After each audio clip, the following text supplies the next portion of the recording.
right, good morning, good afternoon, and good evening to you wherever you are. We are coming to you live from Amsterdam from the ClogCon2017 Team Tournament Round 2, featuring Team Derp Tortoise, which is a Belgian team, against, I believe it was.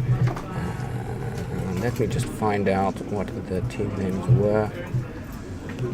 I believe it was Team Legio Victor 1, a French team. And we are going to be setting up very shortly now for a game between France's Gérard Jean Vincent and Belgium's Christophe Dirks. And we are going to be seeing a matchup of Karchev playing into a Denegro 1 Ghost Fleet. And we are not just seeing any Karchev list, ladies and gentlemen. We are seeing the 10 Marauder Karchev list. So if you love degenerate matchups, you've come to the right place. So get yourselves a drink, get comfortable, sit back, relax, and enjoy. And you can watch two armies slug it out against each other that completely deserve each other.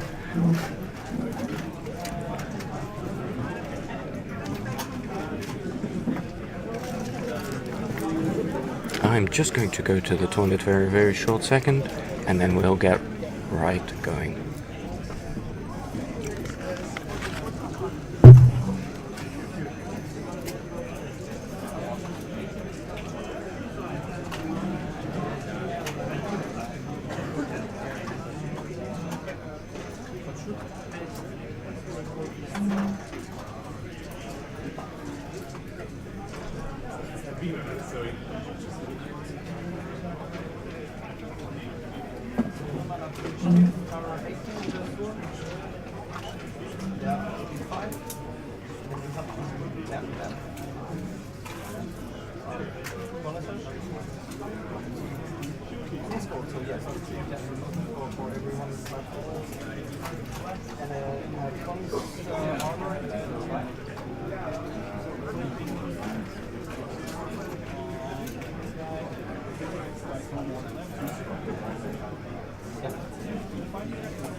Alright, ladies and gentlemen, here we go. So, ladies and gentlemen, welcome to this, the round 2 of the ClogCon 2017 team tournament. We are still in the winners bracket, where the two teams of Derp Tortoise and Legio Invicta 1 are meeting. These respectively being Belgian and French teams. Licio and Victor, I believe, having at least 1 or 2 WTC members from the looks of it. Probably 3. In this particular team tournament, there are actually several WTC teams in attendance, including the French WTC team and the Norwegian WTC team, who played each other in the last round of the WTC not long ago, who are now actually having somewhat of a rematch on the table 2 right next to us, which is also one of the games also is going to be recorded. And yeah, we look like we're about to get ready with the deployment. There we go. So the clock has started, and whilst Gerard sets up his forces, let's take a quick look at the scenario that they'll be playing, the terrain they'll have to deal with, and the armies that they've brought. So in terms of scenario, we are looking at the scenario number 3, Spread the Net, featuring 2 rectangular zones on the player's right-hand side, respectively, close to the deployment zone. These can be scored by warjacks, battle engines, and warcasters for 1 CP. We also have a centrally located circular zone, also scoreable for 1 control point by infantry and warcasters. And then we have 2 flags on the player's each's respective left-hand side. So the terrain that we have going on right now on the board is we have a trench over here on Gerard's side. We have an obstruction right here in the middle of the table with a forest reasonably close to it. And we also have 2 hills, one in the bottom right and one in the top left. This one in the top left having Christoph's flag on it, and then in the south we have a rubble terrain just in front of Gerard's flag. Rubble terrain being somewhat of a potential problem for the warjacks of Christoph to be able to push through, and we finished Gerard's deployment. So let's quickly move on to taking a look at the army lists. We can go through this fairly quickly because most of these will be fairly familiar to you. Let's take a look. In the first position we have Gerard with his Ghost Fleet, bringing Denny1 with 2 Death Rippers and 2 Stalkers as a battle group, 1 Wraith Engine, the Hellslinger and Captain Rengrave and Pistol Wraith for free, and then he has 3 min units of Revenant crew with 2 times 3 rifles and 1 unit with 2 rifles. We also have a max unit of Blackbanes, and that is it. On the side of Christoph, we have a Karchev list, which is in the theme Legions of Steel. In the theme Jaws of the Wolf, featuring a 10 Marauder battle group, in addition to a War Dog, 2 free Greyforge Seers, a minimum unit of mechanics, and a battle mechanic officer, as well as a Goblin Tinker. So he's making a very heavy push for just pure, singular wall of steel that is just going to advance its way up this table. Christoph himself not actually being too optimistic into this matchup, having discussed with his opponent whether or not this game was even worth playing at all. Christoph seemingly under the impression, and Gerard as well, actually, to be honest, that this is a very heavily skewed matchup in Gerard's favor. The armor cracking capability of the Denny1 list is going to be enough to push through Christoph's considerable damage capabilities. So we will see how this plays out, but apparently neither of the players are under any illusion that this is an incredibly tough matchup for Karchev. Christoph mainly fearing the ability of Gerard to score a quick 2 control point lead and then never being able to come back from said lead, because he essentially has very few means of dealing with this mass of recurring infantry that Denegra is bringing. Obviously, this may potentially be one of the last tournaments where we are going to be seeing this kind of traditional min-maxed Ghost Fleet Denegra 1 build, which is why at this particular event so far, Denegra 1 has once again been incredibly popular. And it seems that it's like Cryx never left now.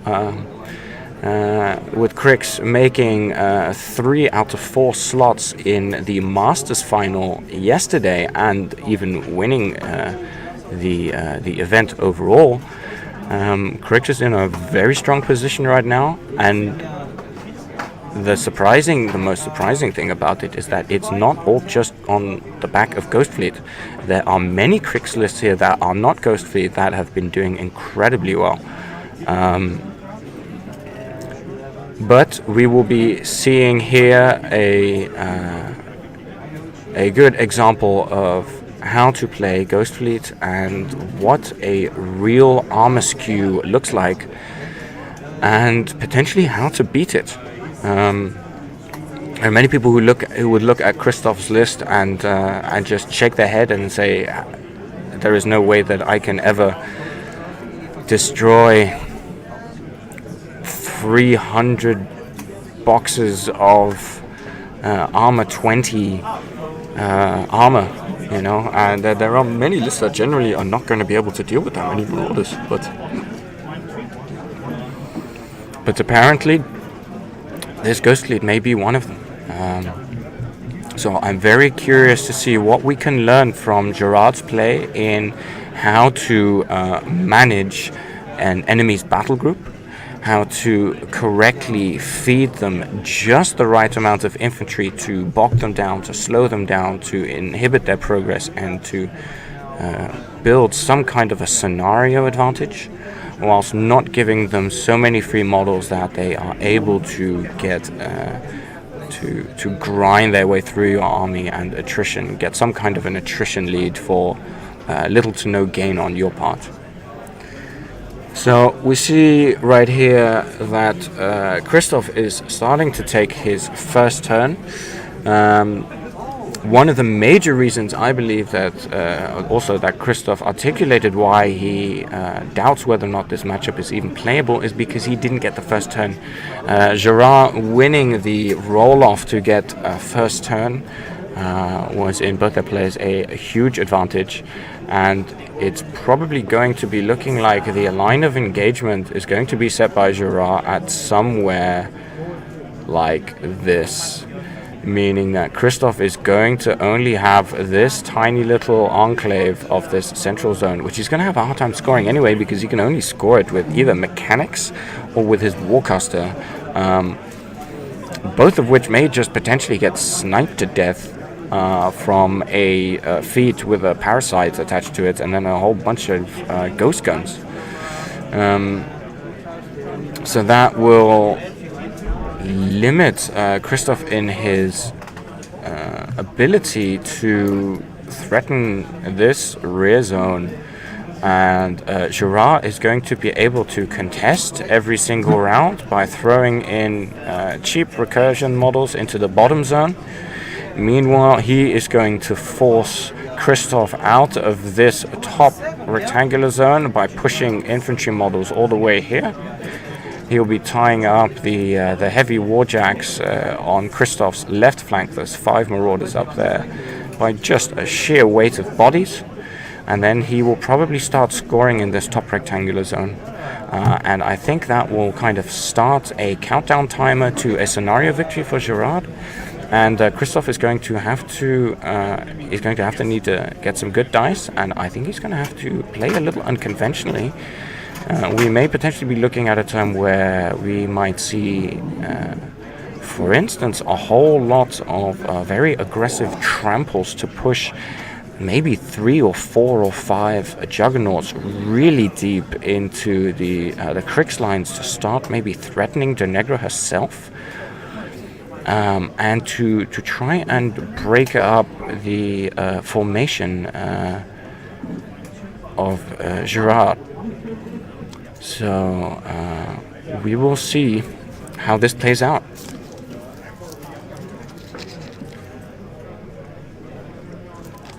So Christoph, having taken a very quick first turn, leaves himself at 56 minutes left on his clock, and before passing the clock back to Gerard to take his second turn, who is currently sitting at 54 minutes and counting. And we're just going to see now how Gerard is going to decide the pace of the game. The momentum in the initiative, let's say that, is definitely in Gerard's favor here. He has the more mobile list, he has the advantage of numbers, he has the advantage of table position.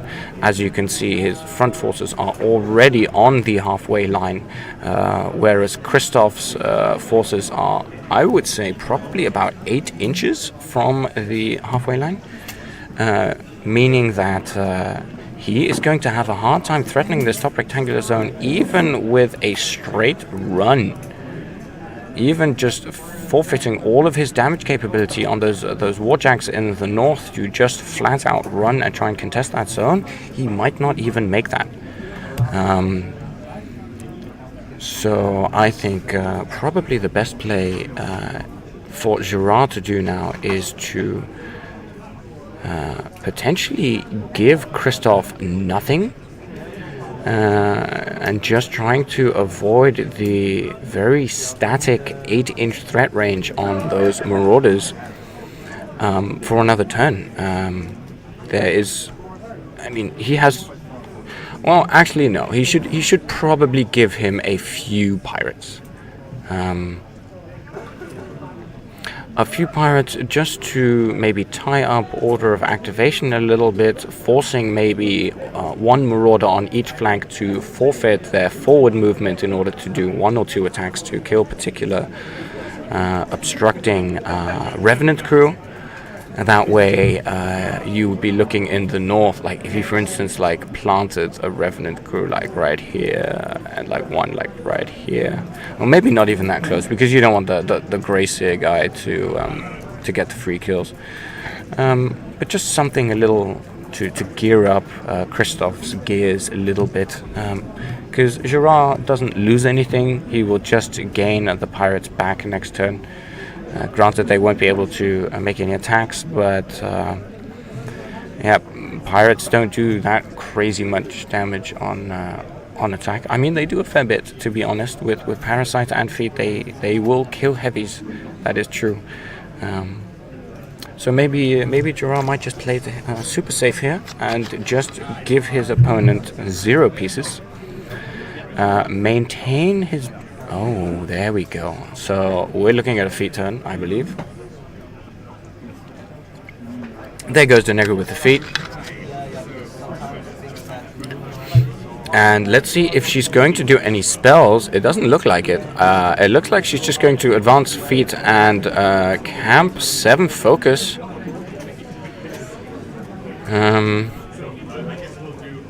Yeah. It looks like it. So we have a feat from Dennegra over here. We have the Stalker repositioning just to tow in this zone, and now we're just measuring how much we get, and I believe we do even get this entire backline with the Dennegra feat. And so what it looks like we are doing is we are seeing a hold and spread maneuver, with repositioning both Stalkers to cover the extreme flanks in order to come around and just be generally annoying and do damage. This particular top Stalker might be in a really great position to take out these Grey Lord solos over here.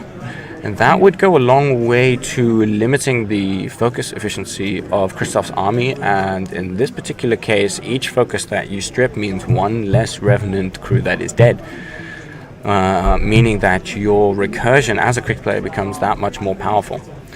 So we're going to see now how many Revenant crew Gerard is going to present to Christoph's topmost Marauders, and it looks like we are probably going to be seeing the front four being appropriately killed. So it looks like we'll probably be seeing something akin to 1 and 2 charges and maybe another charge over here. For the Marauders to get some distance and getting ready to be in a position to push on either this scenario zone or this scenario zone in the following turn. So let's take a look. We have the defensive structure set up over here with a Stalker, an Arc Node, and 2 units of Revenant, I believe. Let me check. I believe these may even be Ghost Pirates.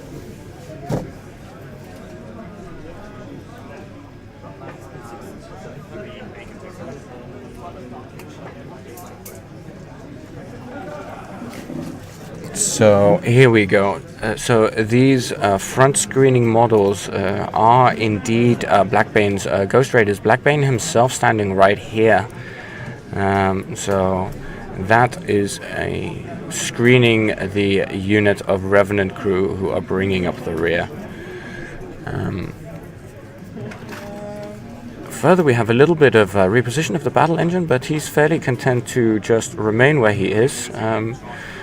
It's going to be a very important piece, this battle engine, for not only applying Scything Touch, which is going to be a big deal because the Revenant crew really will need Scything Touch to get through 10 Marauders.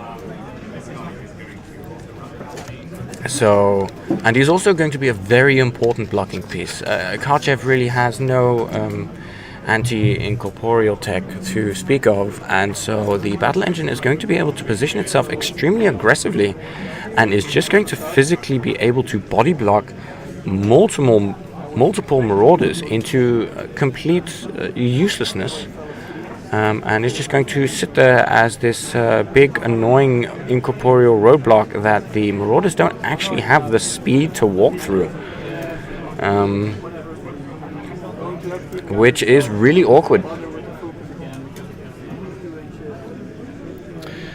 So we have Gerard finishing his turn with just a little reposition on the south side, just casually contesting the bottom zone with 2 Revenant crew over here, and mainly kind of flattening out his line and looking for that concave, which he wants to really use to get as much damage capability as possible. Now, Christoph is having to deal with the fact that his entire army is now just walking at speed 2, meaning that he literally has no way to stop Gerard from scoring this zone up here. And he's going to have a really hard time keeping his foot in the door in this zone, which is going to be scored by Denny. Come Gerard's next turn. The problem is that Christoph in his turn is not going to be able to get into anywhere near the zone, which means that Gerard is actually going to start scoring on Christoph's second turn. So here the disadvantage of going first not actually being a problem in this particular case, with the well-timed feat that is used entirely in a board control role and not in any kind of way an attrition role. Christoph now is experiencing that exact problem, and we have. That's it, ladies and gentlemen. That was his turn. That was Christoph's second turn right there, and it took all of 2 minutes. His entire army was crippled by Denegra's feat. He was able to move everything 2 inches, and that was it. So basically a time walk for the Denegra player, and now he has the opportunity to jam up Christoph's forces extremely hard. And what it looks like we may be seeing here is a placement of Blackbane's pirates to prevent landing sites, to just limit the mobility of Christoph's warjacks. And it looks like this may be part of a overall strategy to just completely ignore the attrition game and to play solely based on table control and scenario. Gerard used his Denegra feat on the top of 2 very aggressively to essentially time walk his opponent and to put Christoph in such a position that he is going to start his next turn behind on control points by 2, and he's going to be jammed up, and he might be physically incapable. If Gerard deploys his forces correctly, he might even be physically incapable of stopping Gerard from scoring again in Christoph's next turn. So based on how Gerard plays out this turn, if he manages to maybe get some kills, potentially 1 or 2 key marauders, and jamming up especially these 4 marauders over here, these are going to be critical. If Gerard can prevent these marauders from either running or trampling into here, then at the end of Gerard's turn he will have scored to 2-0. Then in Christoph's next turn he will not be able to contest, meaning that Gerard will score to 3 points. And then at the end of Gerard's next turn he'll be able to score to 4 points, meaning that all he'll have to do to win the game is just to clear the central zone. And we are only talking about 2 warjacks here. And we are talking about 2 warjacks that are standing in front of a battle engine that has sighting touch, a warcaster that can parasite first and then walk to safety, not even needing an arc node, to potentially a warcaster that can double parasite and walk backwards 7 inches to safety, after which this entire section of the field will be blocked by the battle engine, to the point where we might be looking at a scoring of 2 points this round by Gerard by clearing out this zone, by scoring this zone, and then by jamming out these marauders over here to prevent them from being able to contest in Christoph's next turn. And if he manages to do that, then this will be probably one of the fastest scenario victories at this tournament.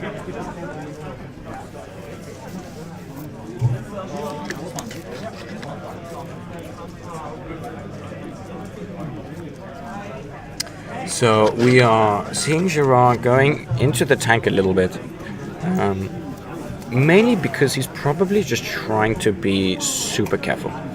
He knows he has an inherent advantage, so he's going to play it. He's going to play it real safe. Okay. So we do have an arc. We have an arc parasite going down on the bottom left. The far bottom marauder in the bottom rectangular zone, and he's just checking to see if he might be getting a little bit greedy here by trying to arc a second parasite over here, probably onto that marauder there. Yeah, and that's what we're seeing right now, and the second parasite goes off on... Oh wait, no, that's not a parasite. I will just take a look to see which one is the parasite and which one is the crippling grasp.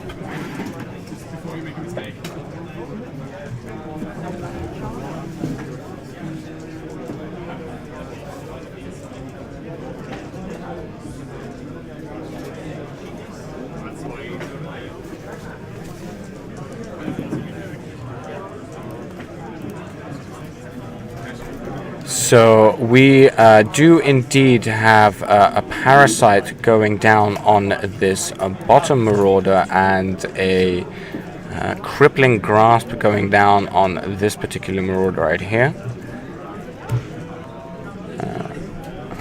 I am attempting to wipe the whiteboard. I have a question for the viewers on the stream right now. Are the teleprompter markings still visible on the screen? If you could let me know, that would be great.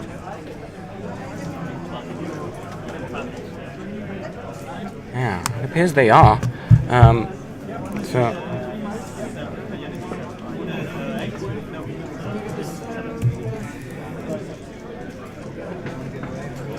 There we go.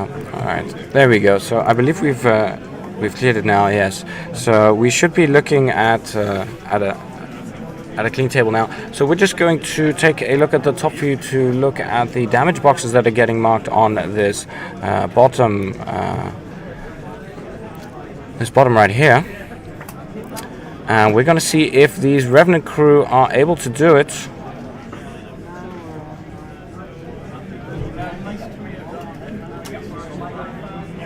So they're just calculating the number of attacks we have, and Christoph is getting ready to do his damage boxes.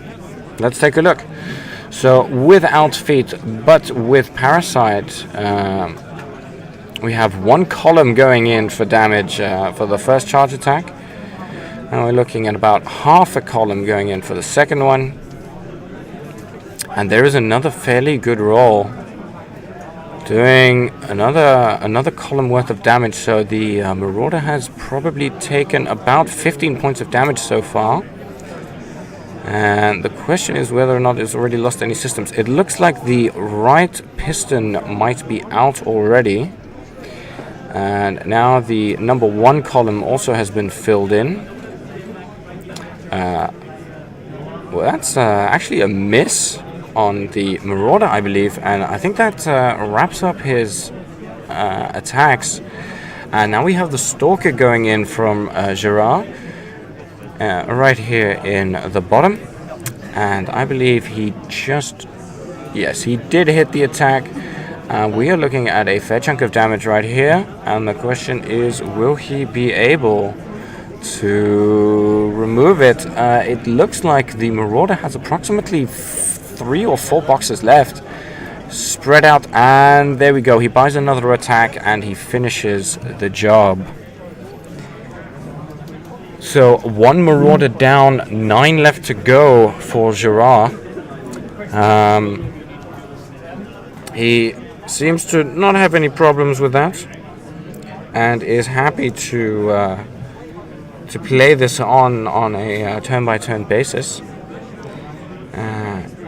I would like to also ask the viewers of the stream if how their experience of the video quality and frame rate has been so far. I know we had some issues yesterday morning with choppiness. We've largely tried to address those by cutting back on the multiple streams going for the same game, which seems to have largely fixed it. But I was wondering if there are any moments of choppiness that you may have experienced. If you could let me know, that would be great.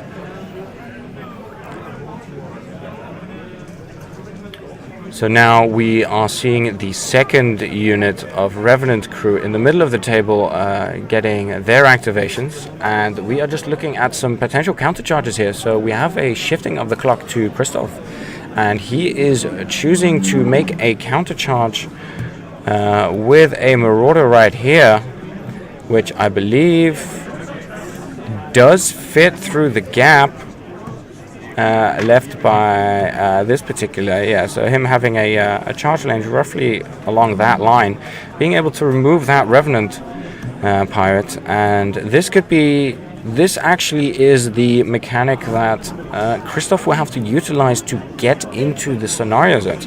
He is going to rely on Gerard to move in such a way that he can utilize the countercharge to get a free 6-inch move. That is the most critical aspect of the game here, is to be able to just get Marauders into those zones. Because once the Marauders are in the zone and they are engaged by pirates, then they're going to be happy to just pound away all day.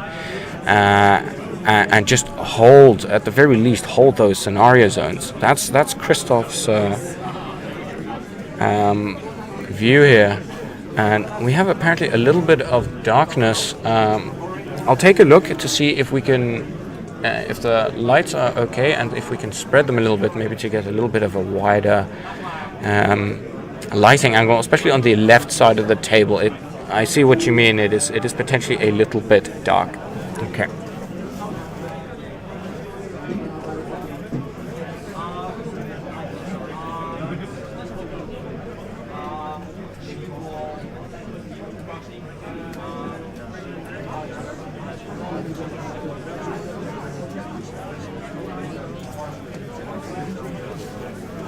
So unfortunately, that is about as bright as we can get it. The lights are mainly designed to ensure a good visibility and contrast of the table. I apologize if the edges of the picture are a little dark, which is ironic considering that the lighting in the venue is actually very good. And this may just be an artifact of the camera. Yeah. So Gerard, being a very physical player with a table presence that is unquestionable, as a Cryx player, a lot of the time your gameplay involves leaning over the table in a menacing fashion and crushing your opponent's hopes and dreams.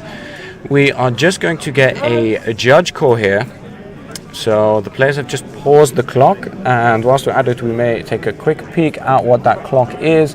We are looking at 53 minutes left for Christoph against the 35 or 36 minutes left on Gerard's clock. Maybe a potential strategy for Christoph being to just literally clock his opponent whilst not losing on scenario. May hold water here.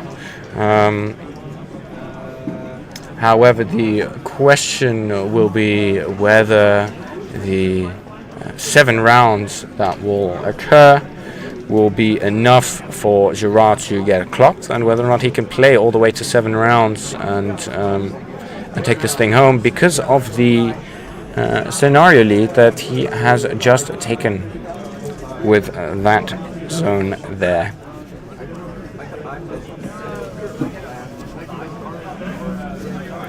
So the current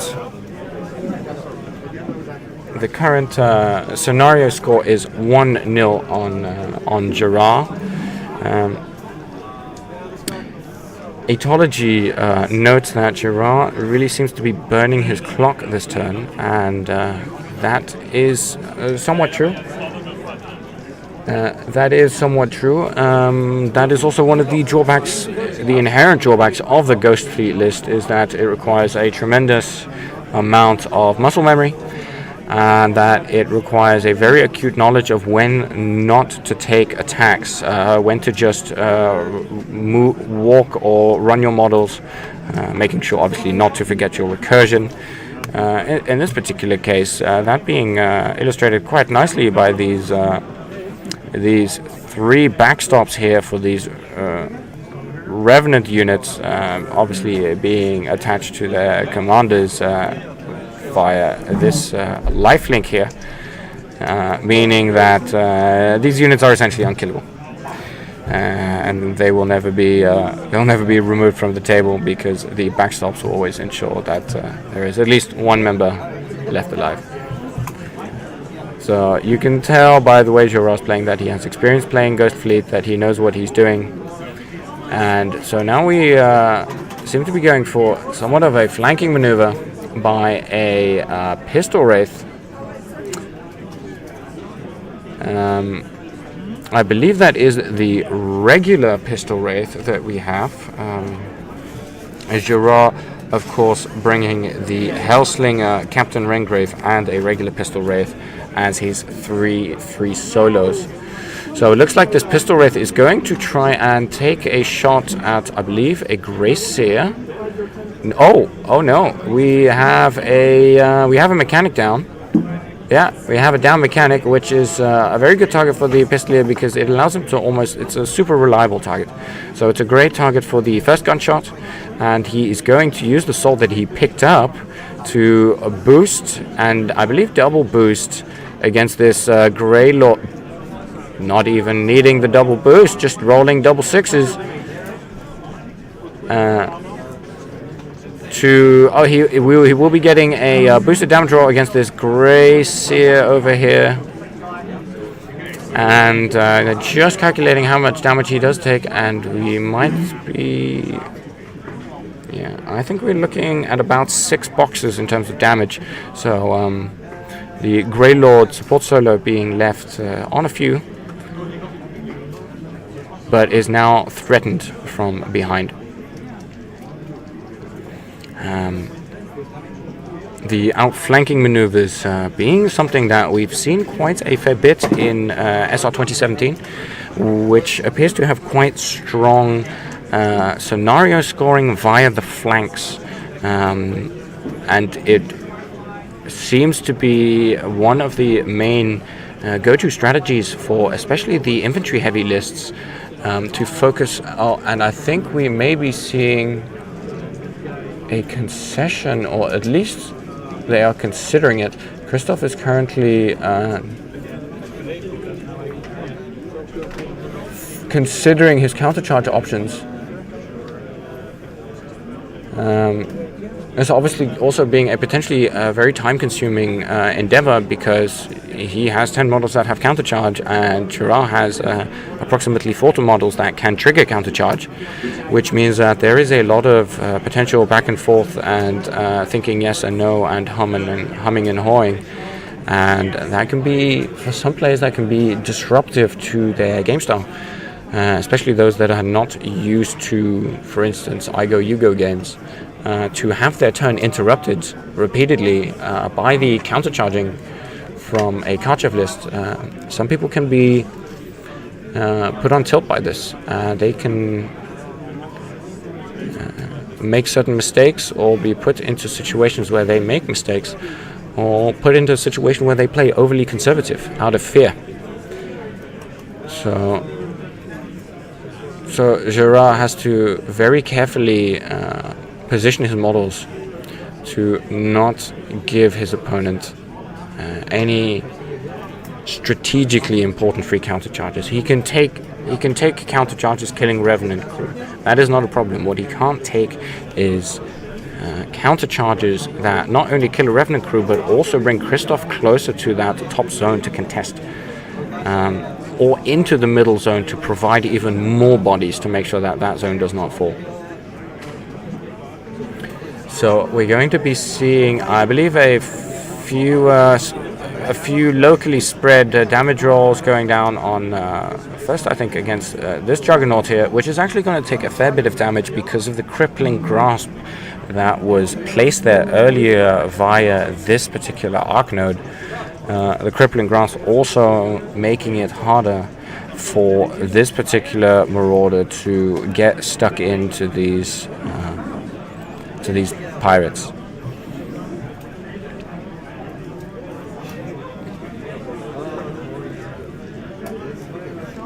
So now we have the third unit of Revenant crew activating, and they are really going to pushing quite aggressively here. So we really are seeing the Revenant flood that the Ghost Fleet is known for. Utilizing the debuffs from Denegra to try and snipe out another Marauder, or at least cripple this Marauder over here, whilst providing bodies to block for this one and these two over here. He is going to leave himself open to a trample, a beautiful trample lane right here from this Marauder, which could potentially get him here and then allow him to buy more attacks to clear these 3 Revenant crew here.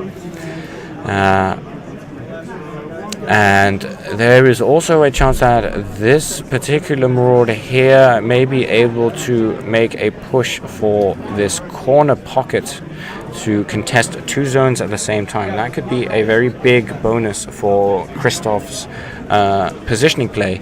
And Gerard pulls his battle engine back, and he's going to be saving it for the 2nd and 3rd wave. So he's not going to be committing his battle engine just yet. I think that's a smart choice. All of these Marauders are easily capable of one-rounding the battle engine as soon as it reveals itself. So we may be seeing a situation here where we have a battle engine whose sole purpose it is to hold, contest score zones, particularly that top zone, and to apply scything touch, and to be a incorporeal roadblock, and to just never leave incorporeal for this entire game. I believe in this particular matchup that may actually be a worthwhile sacrifice, choosing to sacrifice all of your damage potential for just more control of the board and more scenario presence. And yeah, so that's what we may be seeing here. So Christoph, having 53 minutes left on the clock, has all the time in the world to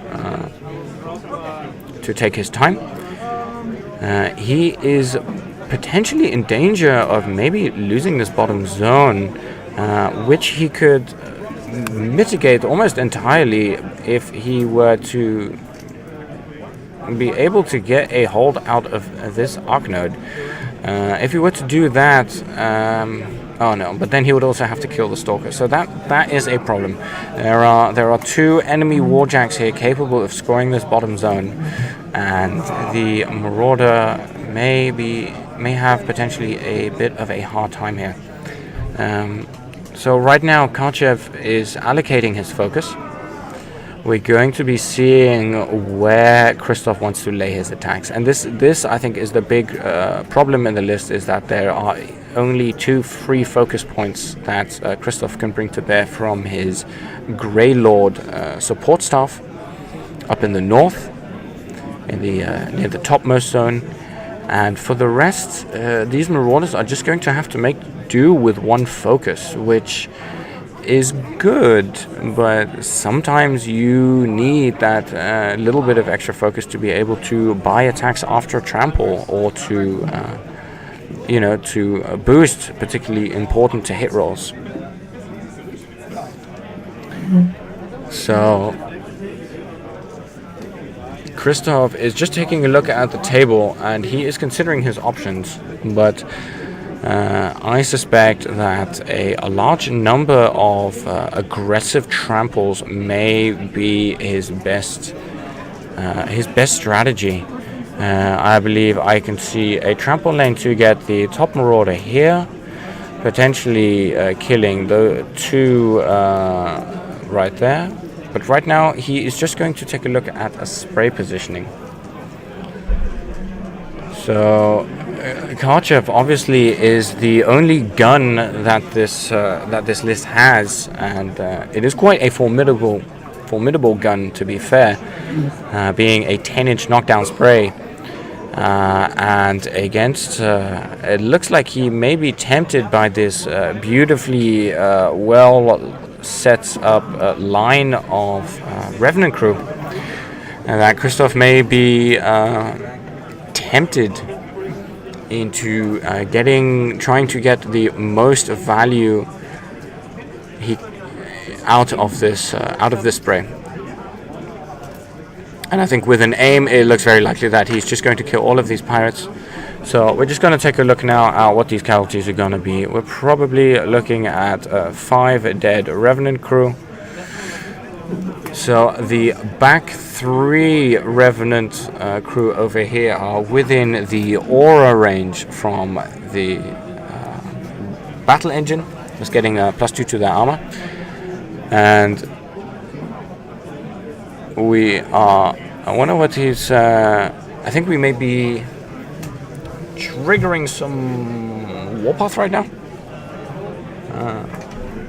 I know it's not called Warpath, but the Karchev version of Warpath, which is going to be probably the other very, very important thing for Christoph to get a efficient table position. However, being blocked the way that he is, he misses the... No, he does not. He hits the second Revenant crew. So he's going to be triggering a move here, I think, from the Marauder. Yeah. So obviously this being the ability that when a enemy model is killed inside Karchev's control, then a model in his battle group is able to make a free advance, which can be a huge mobility boost, especially when you can trigger it from one spray on 4 or 5 of your friendly warjacks. You can really put quite a lot of speed into a Karchev list. However, it does require that your opponent give you models to kill in order to trigger this. Or it requires you to bring something like the Khadoran sniper units, the Widowmakers, who are a fantastic unit for triggering this ability. However, given the fact that Karchev is playing this list in theme, that obviously is not a relevant choice that he can make. So he is limited in triggering these out of order movements to the models that he has. So he will have to commit, and obviously that spray not actually killing all of the Revenant, I believe.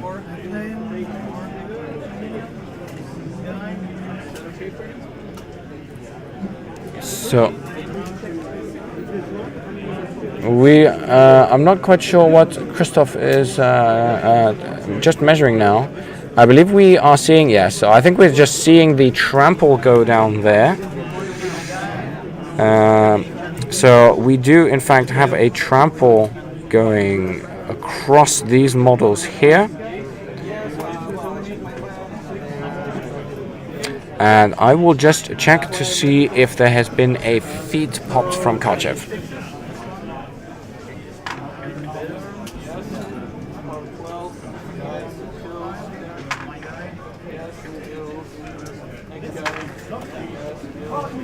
Okay, so as far as I'm aware, there has not been a Karchev feat used, but he does have a Road to War up.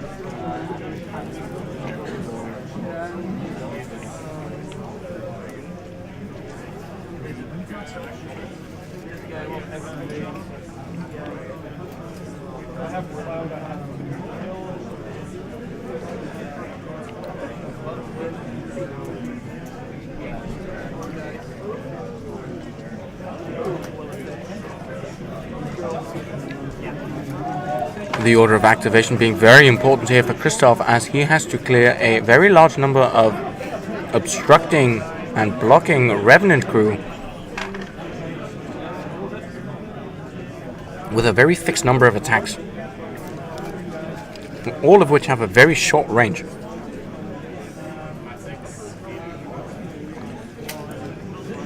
So Christoph is going to have to make sure to maneuver his Marauders very carefully to extricate himself from this situation, in order that he can put himself in a position where he may even score something, because he has to score something at some point, not only once but at least twice, whilst at the same time preventing his opponent from being able to score. So he has to by next turn find some way to contest this top zone. So we have another Revenant crew being killed here, then triggering the Road to War move for this particular Marauder, which hadn't done a Road to War move yet that turn. And now I believe we still have this and maybe even this Marauder left to activate. So it looks like Christoph is going to be able to engineer a way to get at least one of his warjacks into this top zone, utilizing the rotor war and the infantry clearing capabilities of the tramples that he has. So he's just looking right now to see if potentially maybe he has an opportunity to trample over this particular blocking line of pirates. What he would probably need to do is he would need to do something to kill these two pirates, allowing this warjack to trigger rotor war before its activation, and then using its activation to do a trample over here into this trench. That would also put it in a great position to threaten free strikes against this arc node here. Would put him in a great position to not get parasited because of the cover bonus he would receive from the trench, as well as being engaged, which might mean that that Marauder, if he makes it, might potentially survive. So we're seeing attack rolls being made against these two pirates, and I believe that was yes. So it looks like that was the Grey Marauder that activated and killed. Or did he miss an attack? I'm not sure what just happened. But I think we are going to see a rotor war trigger from that model there. I am very curious to see how Christoph is going to maneuver his way out of this. He can utilize this Juggernaut to either kill these two, or it looks like he's going for a trample over the top. Yeah, there we go. So it looks like we discussed earlier in last turn, he's looking to trample to this position to at least be able to contest this zone and this zone right here. Which means that this Marauder right here is going to be a crucial target, and he is going to have to survive a Parasite, either being arced or being directly cast from Denegra, and then he's going to have to deal with a Scything Touch battle engine unloading on him, and as well as Ghost Pirates piling in. So I believe he has failed to kill this particular Revenant pirate with the trample attack, which is unfortunate. Revenant crew are usually the kind of infantry you consider an auto kill, so every time you fail to kill one of them, it will severely disrupt your plans, because most people don't consider it a viable or a realistic scenario that a model such as the Revenant crew would survive such an attack.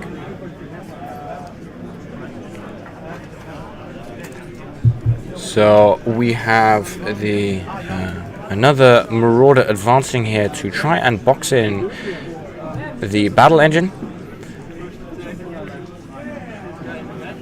And I'm not sure if that was a run, but I think he may have taken a free strike to get there. No, we have the initial attacks going down now. On that Revenant pirate, and he's going to be attacking the Wraith engine, getting the Power Strength 16 Weapon Master.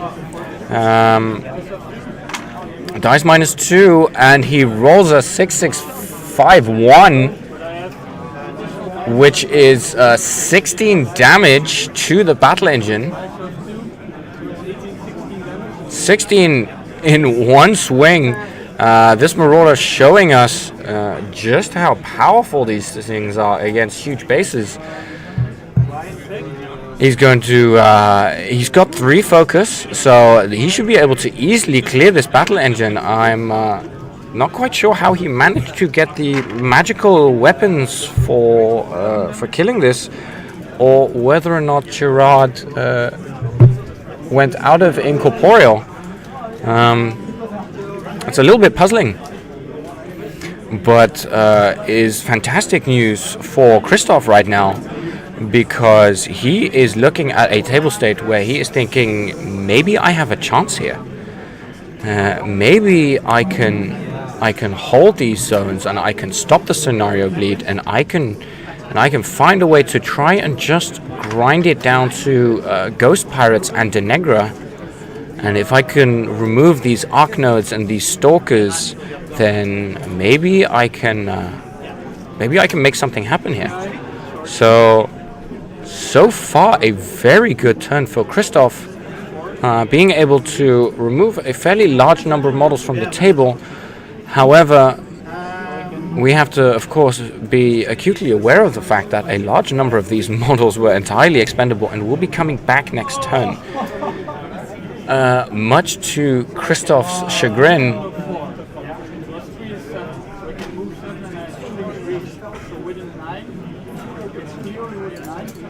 So we are just looking at the threat range of a charging Grey Lord solo. If anyone in the chat knows what these solos are called, just let me know. And yeah. I haven't. I actually used to play Khador when still have Unearthly Rage for his magic weapons. I probably think that that's what it is. I will take a look to see if there's an Unearthly Rage token lying on the table.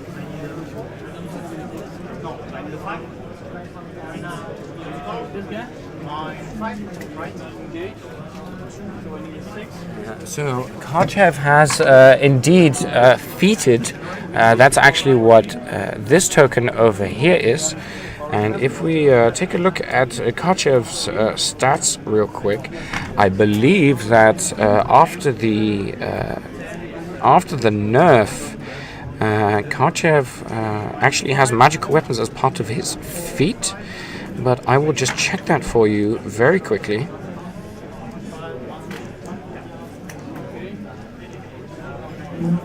Just taking a look where we can find Karchev right here.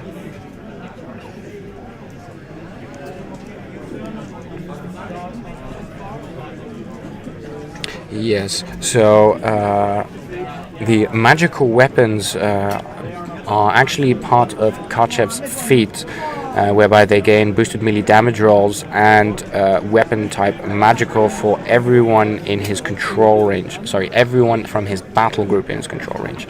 So that's how the Marauder was able to so very easily take out that battle engine. Which is going to go a long way towards mitigating the potential damage that he may take. We potentially might be seeing one unit of Revenant crew being essentially taken out of the game for at least a turn, having been reduced down to their single backstop team member. Meaning that all of the recursion is going to be taking place in this area. So we have more casualties going down here. And we have a Marauders in the north trying to clear not only these two Revenants, which he does successfully, but also this Stalker, which has been positioned here with a 6. He is not going to hit that Stalker. But he does clear 2 more Revenants, meaning that there are 1, 2, and then 3, 4, 5 Revenant crew with a backstop over here remaining. We'll just go to the table to get an exact count for you.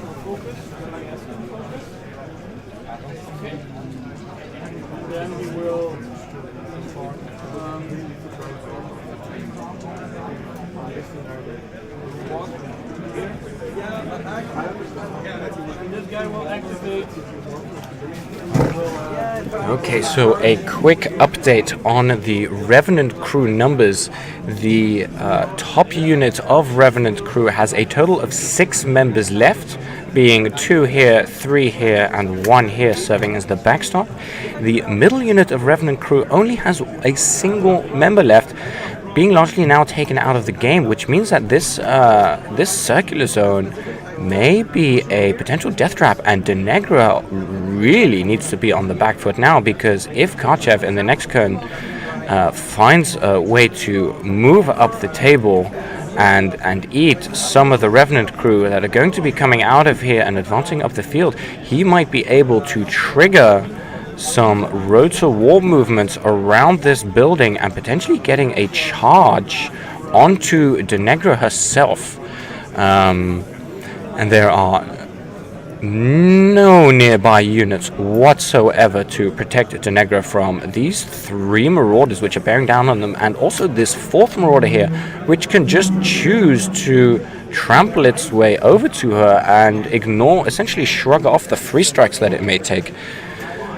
So we are seeing a situation where Christoph really is making the most of what started out as a very bad situation and what is now going to be what appears to be a winnable game. And now Gerard might be kicking himself in the ass for feating so early. He was hoping that the super early time walk feat was going to give him an unassailable scenario lead, but now that this marauder is in this zone,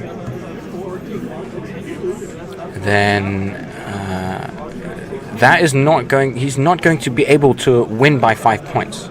He may potentially be able to win by going to turn 7 and then winning with a 2-point lead, but the chances of Gerard now pulling out a scenario win whereby he leads his opponent by 5 points, that is looking less and less likely, and the risks for Gerard of getting assassinated by one of these marauders are huge right now.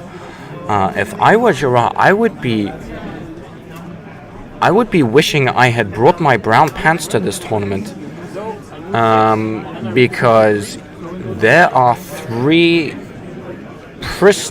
largely pristine Khador heavy warjacks, and there are no models that I can put between those warjacks and my caster. Maybe a couple of throwaway revenants from here, and maybe this pistol wraith might be able to do a little something with a stationary, but other than that, I might be rightfully quite worried. And we may be seeing a super conservative toe into the kill box play.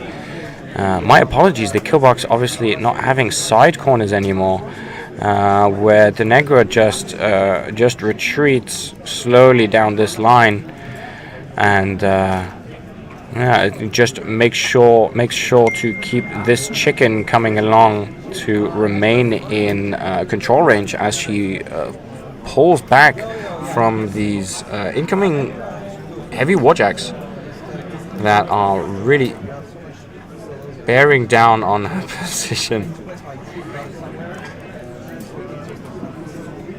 So let's take a quick look at what the clock is looking at like, because so we have now an equal clock with both players having 30 minutes left on that clock. Christoph has just finished his turn and shifted the clock back to Gerard, who is now doing his recursion.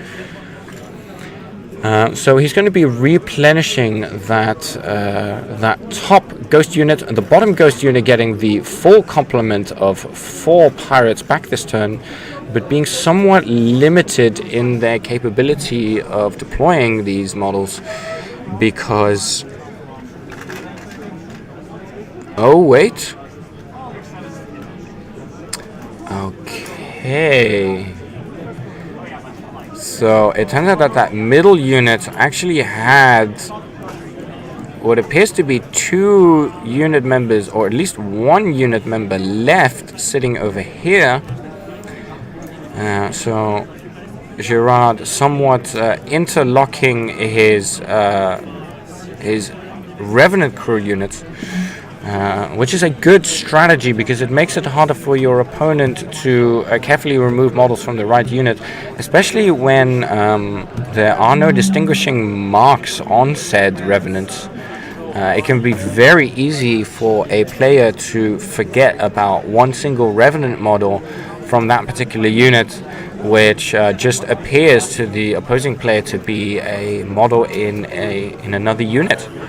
and then you can put yourself in a situation where you think, aha, I've killed his entire unit. He only has his backstop, so that unit is going to be stuck all the way back here at the end of the table, only to find out that actually there is another unit much further up the table in a slightly lateral position, allowing you to repopulate and then re-jam this central zone, which is likely what we're going to be seeing here by Gerard. So we're probably going to be seeing a push along these vectors right here in an attempt to clear the bottom zone and start scoring there, and to carry on pushing bodies into the middle zone, allowing Denegra to escape in this direction, where we may potentially be seeing a flag score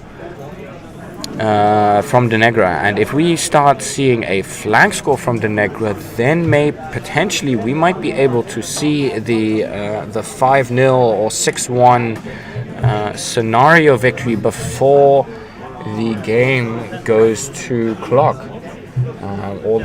before the game goes to time, or either player goes to clock. So there are many things Gerard has to consider right now. We're just doing some proxy basing here for the arc node. He's probably looking to run this arc node all the way around here to get a line of sight onto that marauder. It looks like, in order to get either crippling grasp or parasite on, it looks like he has the range and the distance for the walk and the arc. The reason why he would do this is so that he can activate Denegra, arc the spell before moving, and then move away to safety. If the arc node was not there, she would have to move to a position to get line of sight herself, then arc the spell, and then be fixed in a very vulnerable position next turn.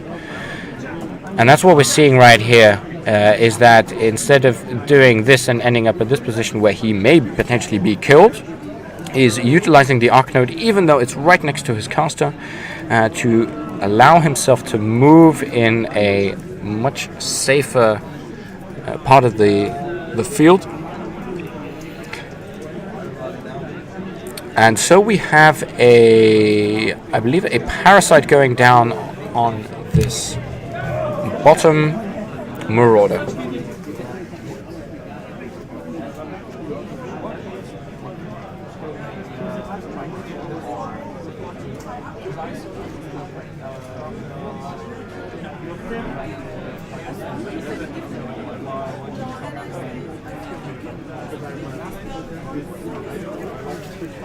And there goes the second debuff.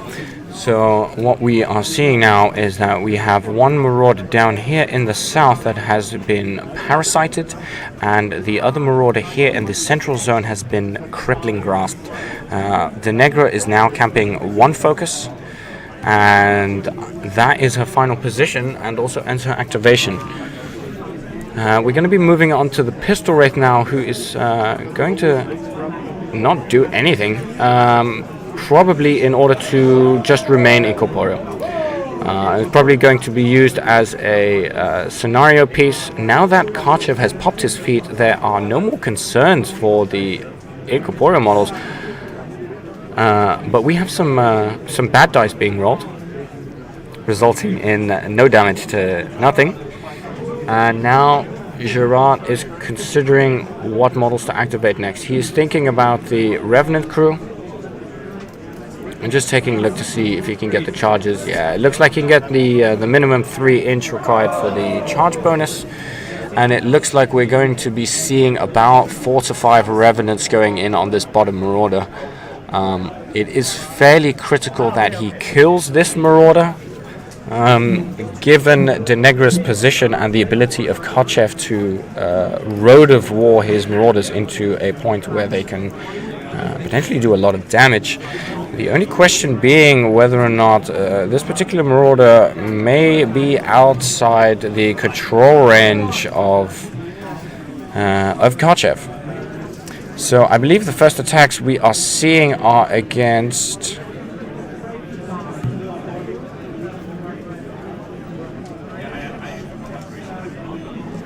seeing a whole bunch of attacks, I think, against the marauder, and they seem to be just bouncing fairly harmlessly off of its armor, doing a point of damage to the paint coat on the Marauder. And there we go. There's a nice little damage spike, taking out column number 2. And then we have 3 more boxes going down in the last column. Nice set of double 1s. And we have more attacks going in. Compensates with a double 6. Yeah, so those 2 attacks were the pirates over here killing the Goblin Tinker. Double 6 for damage, definitely doing the job. But pretty much leaving the Marauder completely untouched, despite the parasite. We have, I think, in total 8 boxes of damage done to the Marauder, with, I believe, well, to be fair, it's only 3 charging Revenant crew. But the chances that this Marauder is now removed from the table during Gerard's turn seems to be quite unlikely. And now we are activating the middle unit of Revenant crew, consisting of these 2 men, the backstop all the way over here, and then the newly recursed 4 members joining the squad here. I'm going to take a look at the command range over here. I believe that this member of the unit is actually obligated to, at the very least, do a full advance towards its unit leader because of the outer formation, I believe. If not, that may be something that should be implemented to counteract this kind of thing, because this whole backstop play is not really in the spirit of the rules. Yeah, it's not something that is particularly necessary to the playstyle. So we're seeing quite a bit of damage now going in onto this Marauder. It looks like he's got approximately 10 boxes left. He's taking quite a fair few boxes, but it's spread out over all different systems. So in terms of actual systems loss, I think he may only have lost. Oh, there we go. Now we're starting to lose the systems. We definitely have a right arm gone, and there goes the final hit. So we have, I believe, 4, if not 5, Revenant pirates coming in from behind and taking out this Marauder right here, meaning that Christoph's right flank is starting to collapse. He is fairly safe with this Marauder right here, this forest, providing him a huge defensive benefit. He is able to quite safely just toe in this bottom zone, contest it for a very long time, and not have to eat any of these charges. The Revenant crew don't have a particularly good answer for line of sight blocking terrain. Sure, they have their guns, but the guns, without the Denegrafit, which has already been used, and without the Parasite, which is going to be hard to drop on this Marauder right here, they're not going to be doing anything to that Marauder. So it looks like for at least another turn, the bottom zone, the bottom rectangular zone, is safe. And now Gerard is looking to see what he's going to do next. He probably would like to remove another Marauder if he is able to, but the target for the Crippling Grasp here, this Crippling Grasp going down, was a defensive Crippling Grasp and not an offensive one. So he wasn't doing it for the armor debuff, he was doing it for the movement debuff and ability to stop things such as charges and tramples, in order to keep his Warcaster safe. Now that was obviously, in this situation, I think the right play to make. Gerard essentially has all the time in the world to play this, but has to take into account that his army plays a lot slower than Christoph's army. Christoph obviously has the disadvantage of having to grind his way through 40, 50, 60 potentially infantry models, but he has a much narrower scope for potentially difficult placements. For him, it's going to be largely about how many models can I reach, how many models can I kill, and how can I do this as efficiently as possible. He's going to want to utilize the main complexity in Christoph's plan will come from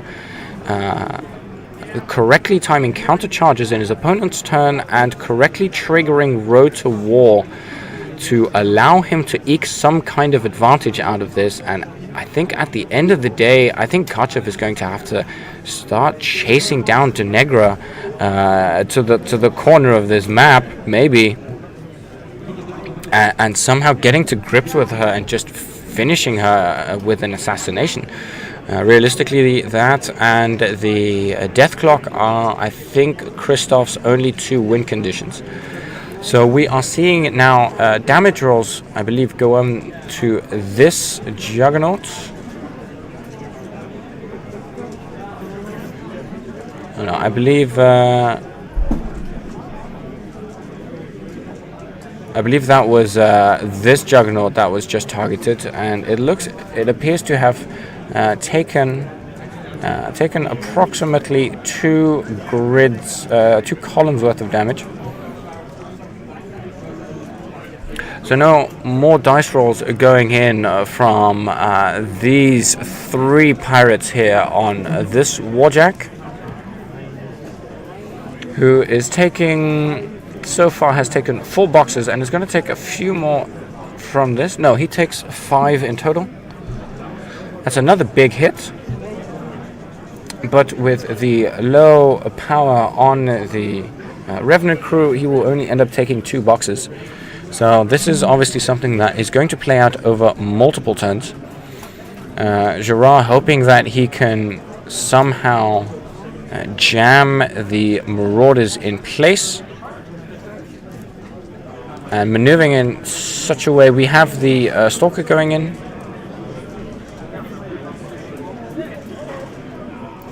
Doing a nice damage roll there.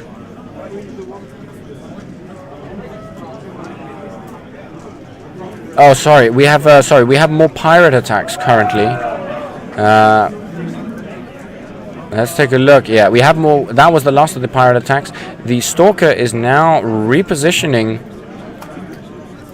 and is not going to join in this combat. Probably for the best, because if one of these Marauders gets to grips with these Stalkers, he may be looking at just taking the superpower slam and just being destroyed in one go. So I think we are looking at Gerard scoring.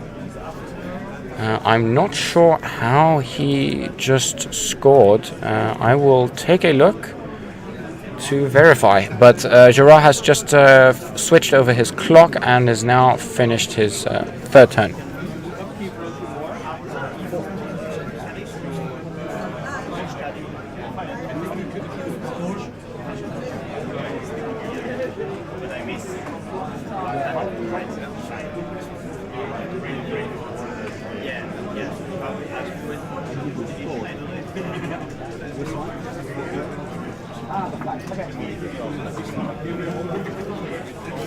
So just a scenario update for you. The scenario is looking actually very bad for Christoph.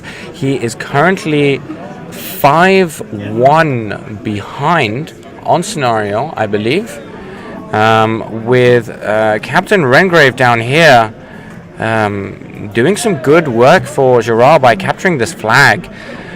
Meaning that it is now become a necessity for Christoph to bring a model within 4 inches of this flag to continuously contest this zone right here, to continue to contest this zone right here, preferably not only with this Marauder but also maybe with this Marauder, just to not instantly lose on scenario. So he has to now very carefully remove as many Revenant pirates as he can, and utilizing the Road to War moves which is going to be tricky because this particular marauder right here that really wants to just get in here has actually been crippling grasped, which means that he is going to be, even with a rotor war here and then a full run, he is only going to be running 4 inches, which means that there is a significant chance that he may not even mathematically be able to make that distance. In fact, it'll actually be better for him to trample, because the plus 3 inches distance on the trample is actually greater than the doubling of his speed, being that he's now speed 2. That being said, of course, I also just realized that in fact he probably cannot even trample and may not even run, meaning that it is going to be up to this marauder here or this marauder here to make the sacrifice of diving onto that flag.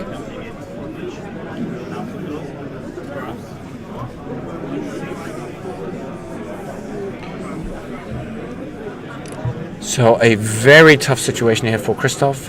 It was looking really good at the end of his last turn, but the scenario pressure that was applied early by Gerard just kept on ticking through, and in the end of the day, it'll probably be this particular flag down here that will cost Christoph the game. Being so hard to contest and being so far from his battle line, which is right here.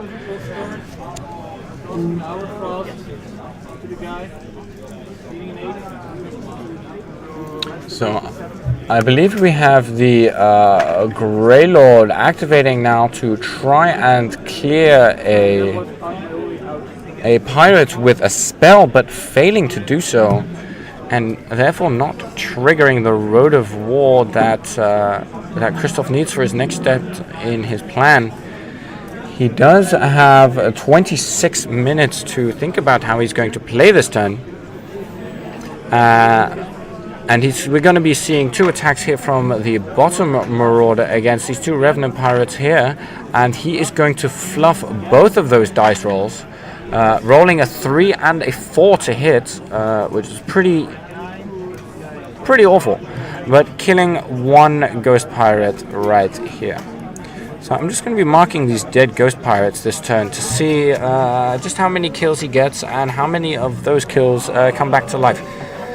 So I mean, now we're really seeing the strength of the Ghost Fleet come into action with the incredible recursion and scenario presence that it has. So the next Marauder is going to activate, and it probably looks like he's only going to be able to get the 1 kill over here. After which he may probably immediately trigger Rotor War on himself. Oh no, he also has melee range on this Revenant Pirate right here, so he's going to get removed. So that opens up some possibilities for some Road of War triggers now. Yeah, so there we see the middle Marauder having a Road of War trigger to get to contest range. The somewhat obstructing Marauder here being triggered to Road of War first to back up and get out of the way. This Marauder here, because of the crippling grasp, is not going to expect to be able to do much, and is probably only going to be able to reliably kill this 1 Revenant Pirate here, which is going to be useful for triggering Roads of War on one of these other Marauders up here, potentially even this one here. So Christoph is just checking the contesting range on the bottom flag right here, and he's going to be looking to put this Marauder in a position to not only contest the flag this turn, but to threaten an assassination on Denegro next turn. That's the only way that he's going to be able to truly win this, is probably via assassination. That's the only thing Christoph can enforce whereby he has a chance of winning the game. Now, in order to do that, he's going to have to put his Warjack right there. There we go. Yes, that's better. Thank you, Christoph. And he's going to put his Warjack right there. Now, what he needs to do is he needs to make sure that Karchev is about right here so that this particular Warjack can be juiced up with full focus next turn and can be Road to War in Karchev's next turn, followed by a charge. Putting Gerard into a position where he may potentially get away with either running here and potentially just killboxing himself, or running all the way down here to the edge of the map. Keeping in mind, of course, that the kill box probably lies somewhere around here, so that Gerard has complete freedom, has a fair amount of freedom to be able to just kind of run down this way. If he correctly realizes that this Marauder right here is Christoph's only hope of getting a victory, and he decides to play it cool and play it out to turn 7, whereby he will win on scenario with his CP lead, then I don't think there's much that Christoph is going to be able to do about it. And there we go, ladies and gentlemen. The top Marauder has given a nice big juicy double piston slam. Oh my goodness, but we have an awful dice roll on Christoph's part with a 1, a 2, and a 5. Well, at least there's a 5. But this Stalker is still going to take a fairly large amount of damage with, I believe, a power 20 piston slam with additional dice damage. It is a fairly significant hit. And also it puts the Stalker out of position. Also means now that we are no longer able to see the clock on the stream, so I will make sure to keep you informed with regular clock updates. So we're looking at 21 minutes left for Christoph. He has a lot of time on his clock, but he has very little freedom in terms of scenario and positioning. If Gerard is able to clear either this model or this model, he will be able to score and instantly win the game based on his control point victory. So we are going to have to see some below average dice rolls, or even just average dice rolls on Gerard's part to try and kill this particular Warjack. I mean, we are definitely going to be seeing a parasite with a gunshot for the stationary. Potentially even this Arc Node may jump in for some auto-hitting melee attacks, which actually might be a smart idea. We are now, in the background, we are killing more Revenant Pirates over here. And we're just going to take a look at if there's going to be an interesting Road to War trigger here. So we have a Road to War trigger, I believe, being used to just to reposition this particular Warjack in order to get a melee arc on both of these. Although I think that may just be this particular Marauder's activation. Anyway, he removes the first Revenant Pirate, and with a boosted attack roll, rolls a 1-1-3, which I believe misses the other Revenant Pirate, which is unfortunate. Some of Christoph's attack rolls this game have been lackluster, to say the least.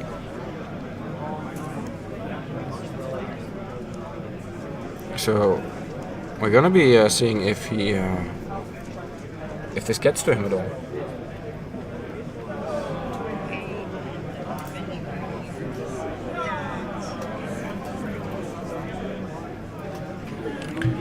All right.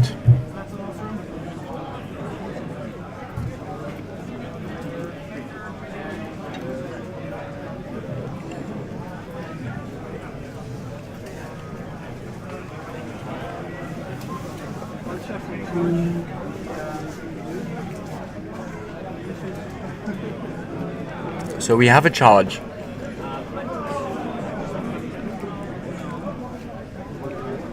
So here's the one possibility actually that Christoph has. is he may be able to clear his own flag right here, which is currently contested by 2 Revenant Pirates. And he may be able to put himself in a position where he is able to score maybe even 2 points, which would bring him up to 5-3. And if he is able to do so, that would be absolutely huge for Christoph, because it means that he's not in a position where he may auto lose. It will buy him at least another turn, and if he can leverage this advantage, this table position that he has right now, for another turn, he may be able to equalize. So he needs to be aware that he needs to be able, should this Jack get killed, he needs to be able to get one of his other Marauders in the same position to stop this flag being scored. He needs to make sure that this Marauder down here stays alive to continue contesting this zone. And he needs to make sure that the Revenant Pirates on this top flank here are all taken care of, meaning that they will have to respawn all the way back here and not be in a position to contest this north flag. That also means taking care of this particular Revenant Pirate to make sure that the middle unit doesn't contest the flag from this direction. And I think that's what we're seeing right now is I think Christoph is realizing the critical importance in taking out these last remaining pirates, mainly to stop the recursion of more pirates next turn into this general area. If Gerard were able to drop 5 pirates into this general area of the board and contest that flag, then Gerard will be under a lot more pressure. So we are seeing this Marauder right here taking up the position previously held by his colleague, which means that he's setting himself up in order to contest this flag again next turn. It looks like he really has assumed that the Marauder down here is going to just get melted in during Negro's turn. We have mechanics going in. There we go. Look at that. The mechanics are coming in to save the day and to not only clear the middle zone,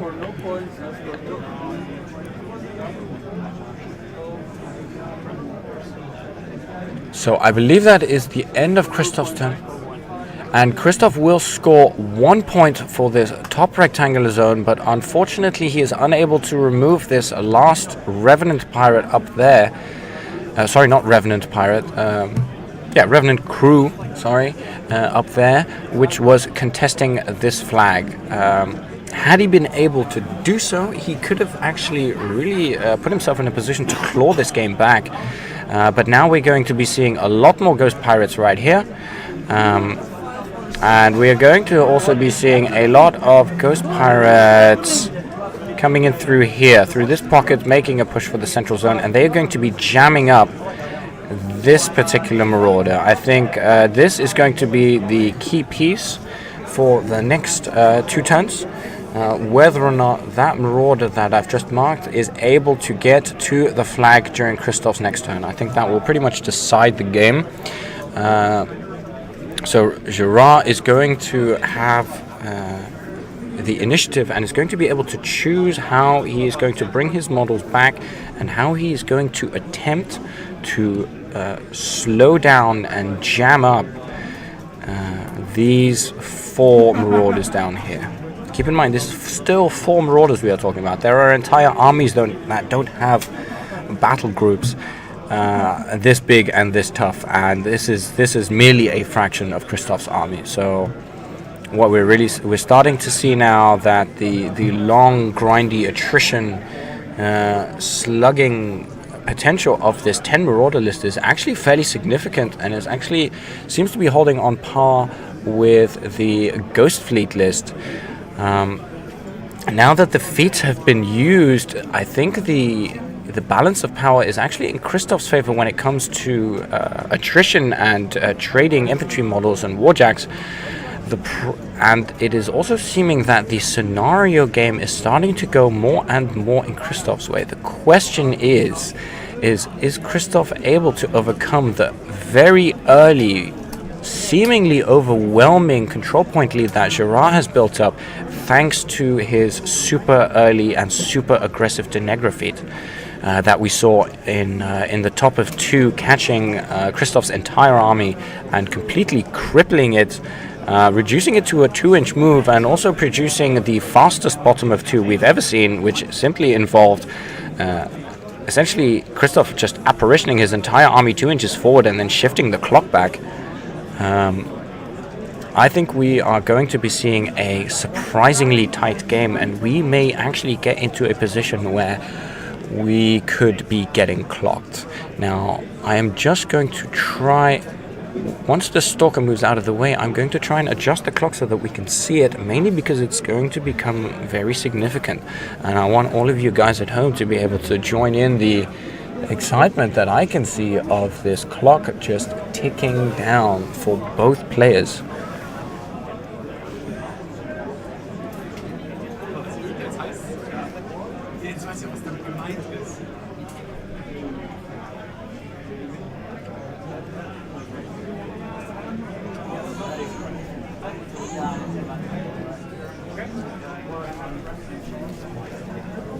And I'm back.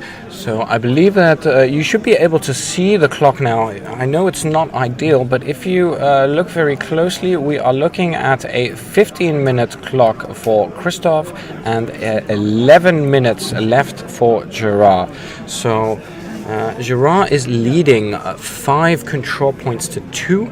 If he wants to win this turn, he is going to have a hard time, and I don't think it's even mathematically possible for him to do so, because he can do it. He just has to clear these 2 models.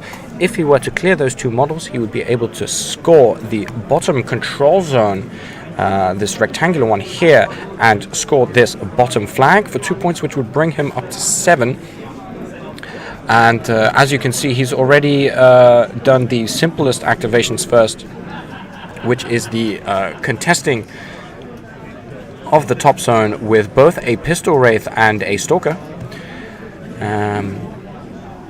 Let's take a look at the top view real quick to take a look at where these pirates are. So we see in this top there are 1, 2, 3, 4, 5 pirates here, all of which I believe are contesting this flag. And contesting the zone, we have these 2 models right here, which is going to be tricky for Christoph to deal with, because the Pistol Wraith is probably just going to sit as an incorporeal model. Oh wow, there we go. That's definitely a hit on the Parasite. So we see Dennegra herself moving to base the flag and dropping a Parasite onto the Marauder, and having 1 focus left. I'm not sure why she only has 1 focus left, because I'm not seeing any major allocation. I think he may have... Oh no, he has 2 focus left. Yes, so he has 2 focus left, boosting the Parasite to make sure that it hits. And now he's going to be sending in the Revenant crew. Now, from what we've seen so far, Revenant crew going into a clean Marauder with Parasite. Last time it took Gerard about 7 or 8 charging crew members to do it, which means there is a significant potential for this Marauder that is contesting this bottom flag to survive this turn. And we will see how this plays out. This is going to be a very critical moment in the game. Gerard taking great care to make sure that he gets the absolute maximum number of small base models into play. He's going to be base-to-basing his own Revenant crew, and it looks like we have 5 that are able to charge. So here we go. We have 5 Revenants going in for the charge. We have a double one missing the charge attack. And there we have a nice damage roll there, which is probably going to take out 1.5 columns on the Marauder. It having, at this point, lost 2 columns so far. And we have some awful to hit rolls going on here.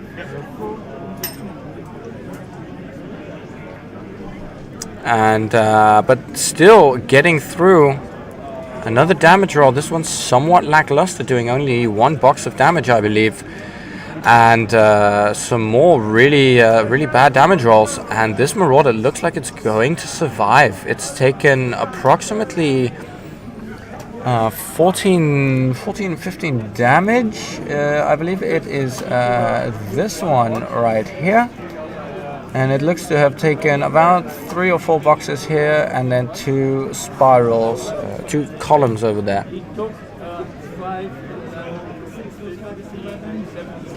So he's taken 17 damage. Christoph just counting for his opponent how many boxes he has left. So 17 damage on this Marauder. He doesn't appear to have any removed systems. And we have right now the activation, Gerard just activating his pirates, his bottom pirate unit, which are moving in to take on this Marauder here. And I believe we also have 1 additional charge, although I personally am not quite sure about the charge lane potential of that particular charge, given the starting position of the pirate and his 0.5 inch melee range. But he's going to go ahead and he's going to do a little bit more paint damage to this Marauder, doing a couple more boxes. So it looks like the Marauder has probably taken about 20 damage so far. Which may mean that the Arc Node is going to have to get stuck in. And right now we are doing the remaining attacks here into this particular Marauder that has been contesting this bottom zone so vigorously since turn 2. And he is just going to sit there and take it like a champ. We have some pretty bad damage rolls going in from Gerard, to the point where he has done 1 column of damage to the contesting Marauder in this bottom zone. And I think that looks like all the damage he's going to be able to do. So the Stalker is getting now committed to finish the job. And he misses. No, he hits his attack. And does a statistically perfectly average dice roll of 1 damage. He's going to do 2 more here. And that's not going to be enough to take out this Marauder. This Marauder has boxes left, ladies and gentlemen.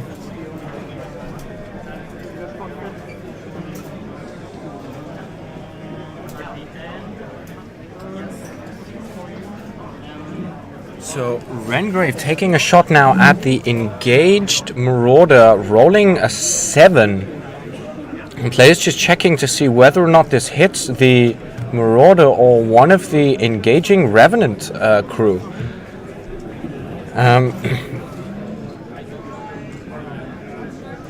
Maybe seeing a potential judge call here to clarify.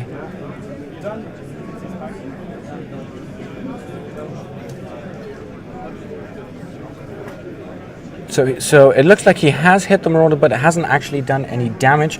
The Marauder itself is has 3 boxes remaining, and there Gerard shifts the clock without scoring any further points. So the Marauder that was contesting this bottom flag has, against all odds, survived, and Christoph now has 15 minutes left in his game to his opponent's 4 minutes and 14 seconds, ladies and gentlemen. This may be the turnaround of the century right here. It looks like Christoph may be able to win this after all. This is very exciting, considering how badly the situation looked for Christoph in turn 2, and then in turn 3, and then in turn 4. I am very surprised to see this incredible kind of turnaround of events. It looks like he's probably going to be able to clear these contesting models up here to be able to score his way even closer to Gerard and potentially put him in a position where he may clock himself. Alternatively, there is of course the potential for an assassination, but that would involve getting Karchev all the way over here to enable the necessary rotor war triggers.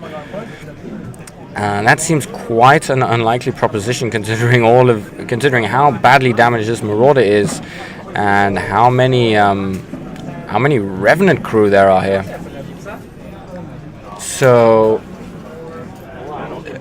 Gerard all of a sudden has to fear for his life now. He has a heavy warjack right in front of him. He has 3 more heavy warjacks that are largely undamaged, that are going to be in position to stop him from winning on scenario, which is definitely the victory condition that Gerard was going for here. He got incredibly close, getting a 5-1 lead, which has now been reduced down to 5-2, and potentially this turn may be reduced down to 5-3. And it all depends on whether or not Christoph can find a way to clear this top flag, to continue scoring, to make sure that he can't be one-rounded next turn by Gerard scoring this flag. He wants to put himself in a position where he can let Gerard score this for 1 round whilst he scores his own flag. That is a position that Christoph can accept if this model were to die in Gerard's next turn, which it probably will, and Gerard were to score. Christoph wants to be able to be in a situation now where he can take that and he can say, "Okay, buddy, I'm going to make you do all of your Ghost Fleet shenanigans, but guess what? I'm going to make you play at least 2 turns, and I'm going to make you clock yourself whilst you do it." So I believe now we are looking at a commitment of the intrepidous Marauder in the bottom, who is probably going to be taking 1 or 2 free strikes from these Revenant crew over here. First one hitting and fluffing the damage roll. Second one also hitting and cranking the damage, which may potentially we're looking at column 5, so there may be an arm that gets removed here from this Marauder, but then again he doesn't have a armor debuff on him. But it looks like, yep, if you combine that free strike with the damage that the Marauder had already taken in previous rounds, his right arm is now gone. Unless he's super lucky and has maybe 1 box left. No, there it is. There's the broken arm. So we have a Marauder here with a broken right arm, and we have, I believe his activation has ended. He has killed 2 Revenant pirates and entrenched himself deeper into the forest. So right now, this particular Marauder is activating, and this particular Marauder still has Crippling Grasp from one of the previous turns, which has been upkept by De Negra. Which is probably the reason why she's only on 2 focus camp and not 3. So chances are he's probably only going to be able to kill this one particular Revenant, but he's going to want to do it in such a way to not body block his own Marauder. So 10 minutes on the clock now. He's checking his ranges with Karchev, and now he needs to make a decision. Do I want to stick with this flag strategy that I have going here to score myself into safety? So let's take a top-down view from this one, so we can just exactly see where these Revenant pirates are hiding and where these attacks are. So we're going to see the first attack here is going to take out Revenant number 1. And then we're going to trigger the Road of War on the other side of the map by this crippling grasp warjack. Now, Crippling Grasp obviously not applying to the Road of War movement, but difficult terrain, in fact, doing so.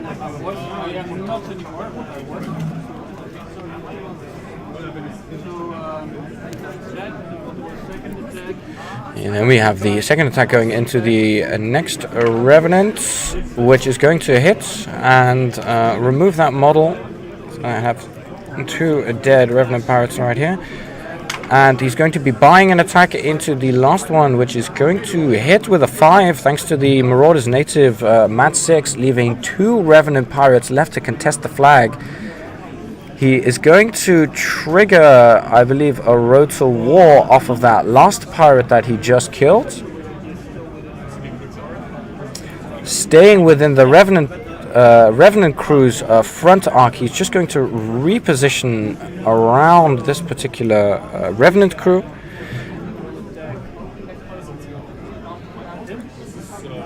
Yeah.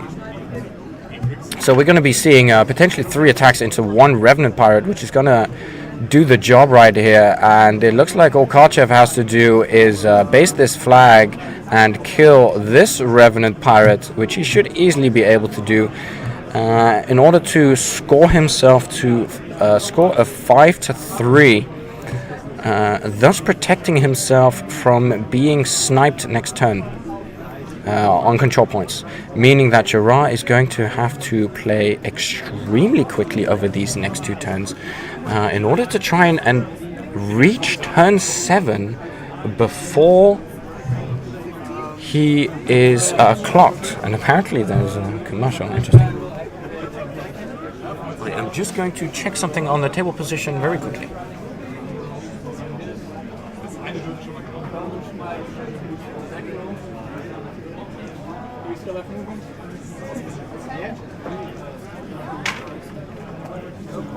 So, yes, this is actually Christoph's 5th turn, meaning that there is an entire 6th and 7th turn left to play.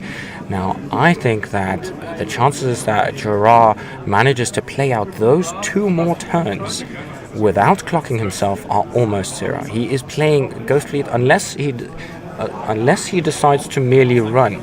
The problem is then Christoph will have 7 minutes to kill pirates.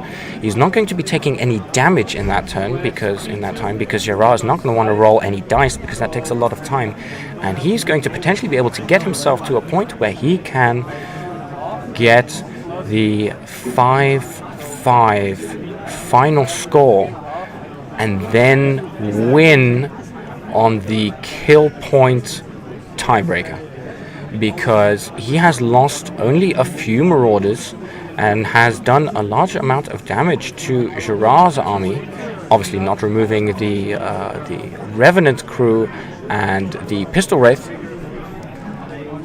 but other than that, having removed fairly large parts of Gerard's army, and I think having the advantage in the tiebreaker.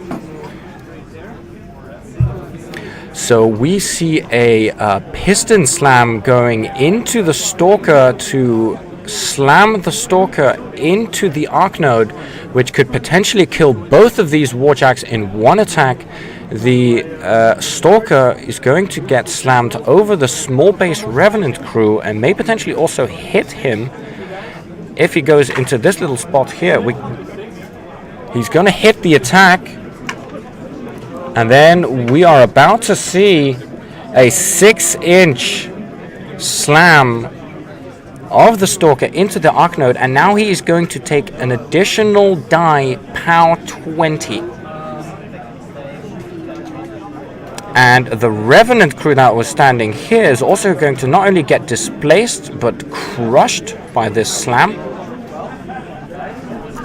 by a power 12, killing him instantly.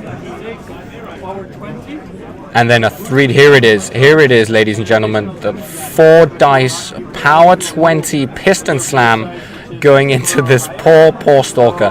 This thing is about to get exploded.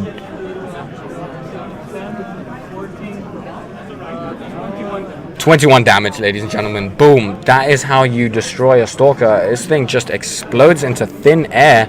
And the Arc Node, not only has it been knocked down, but it's also about to take a fairly large chunk of damage itself from the slam. I believe also taking a pound 12.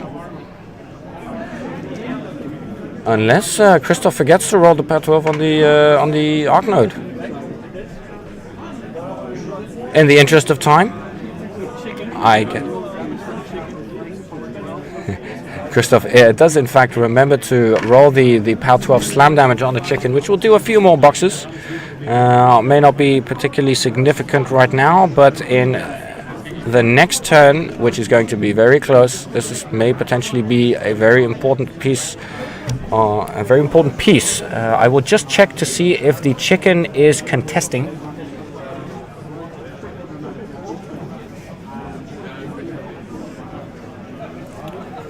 So the chicken is indeed contesting the middle circular zone, which technically might otherwise be scored by this mechanic unit right here. So what we're going to do now is we are seeing an advance from this undamaged Marauder here, and I think we're going to be seeing another piston slam going down to push this Arc Node out of the zone, clearing the zone, allowing the mechanics to score it, and then scoring the 2 points. Scoring 2 points in this control in this particular turn.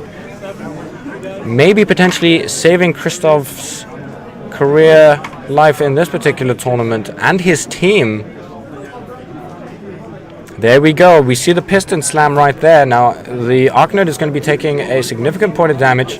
Once again, the 3 dice power 20, but he rolls a 2, a 1, a 1, and a 5. I believe a 1, a 1, and a 6. Yeah, 1, 1, 6. Still huge amounts of damage for this poor little Arc Node that barely has any armor. It looks like the Arc Node has lost about half, if not more, of its boxes. And now it's all down to Karchev to either tow the flag that he's currently standing next to. He's just checking his control range there, making sure that everything's okay for the next turn. And he's going to go ahead and swing on this Revenant Pirate, gets the hit, kills it, clears the flag, and will score 2 points with 2 minutes left on his clock, and he shifts the clock back to Gerard.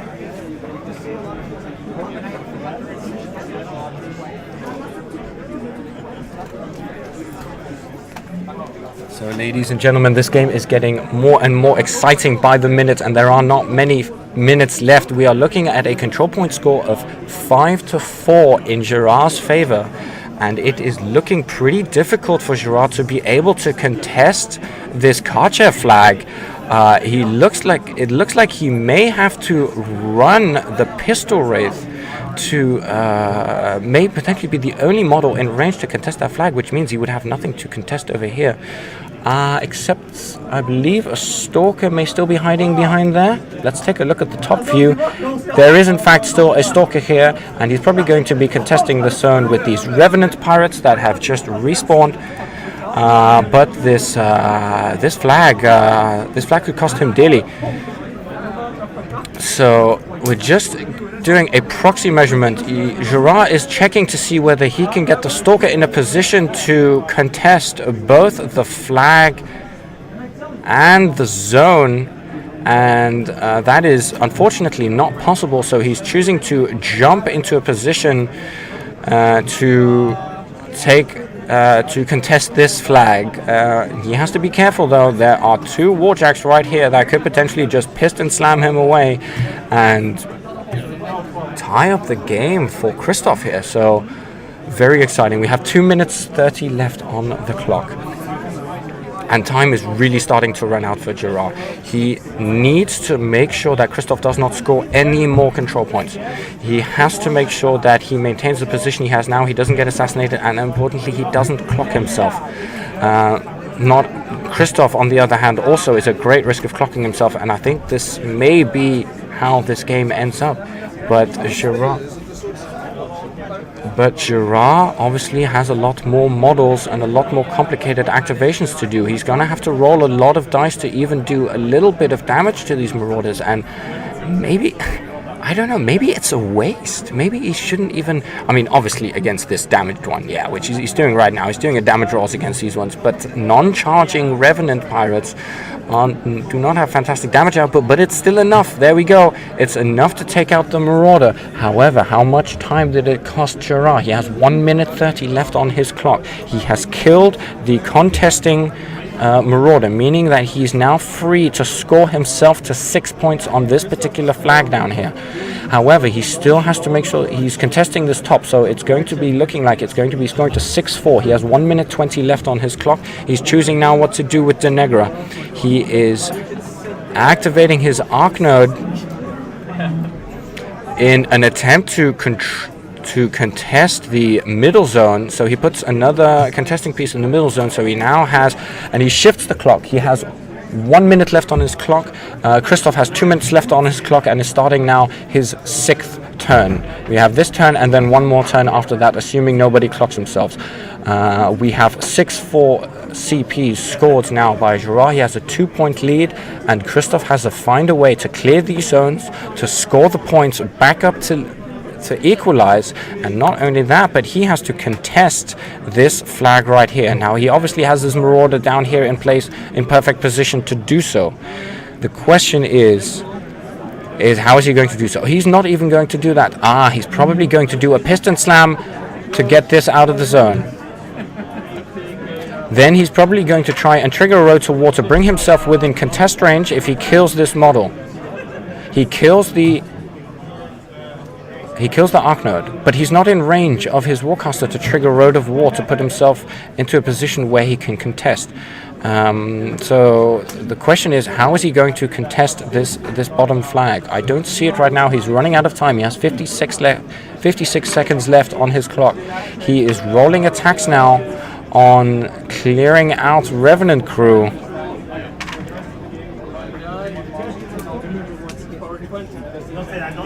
He has cleared the Stalker. He's going to be able to put himself in a position to score up to 6-5. The question is, can he score to 6-6? Can he contest this bottom flag, and can he clear this middle zone? That is the question. Here we go. We have Karchev moving. He has obviously the magical gun on his spray, and he rolls it. He has 20 seconds left on his clock. He has to kill this Pistol Wraith. If he kills it, he can score this top zone. Look, he scored the top zone. He's about to score this flag and scores himself to 6-6 to equalize with Girard. Christoph has 9 seconds left on his clock. The score is 6-6. Girard has 50 seconds left now on his clock to try and make a point. No, the score is 7-6. Christoph has failed to contest this bottom flag and is 1 control point down. The question is he's going to be able to score 2 points at the end of Girard's turn, whilst Girard's only going to be able to spend 1 point. He has to contest this top zone, and even then, Christoph will equalize at the end of his next turn and can then immediately shift the clock back by forfeiting all of his activations and immediately scoring 1 point.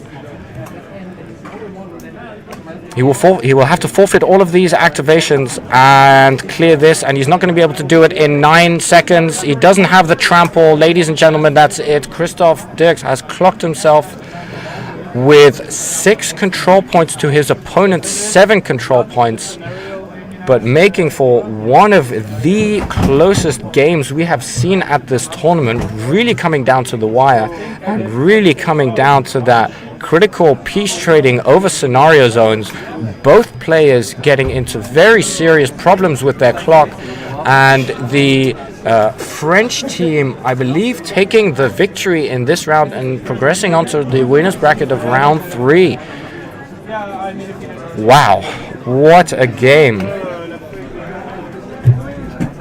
What a game, ladies and gentlemen. We have two most degenerate lists, two of the most degenerate lists that we've seen on a table, battering each other brutally for turn after turn, taking different strategies, but both successfully being able to implement their strategy, with Christoph Dirks fighting a continuous and incredibly demoralizing uphill battle from the very beginning, having lost the turn 1 roll to go first against the Ghost Fleet list, but somehow pulling it back to almost winning it.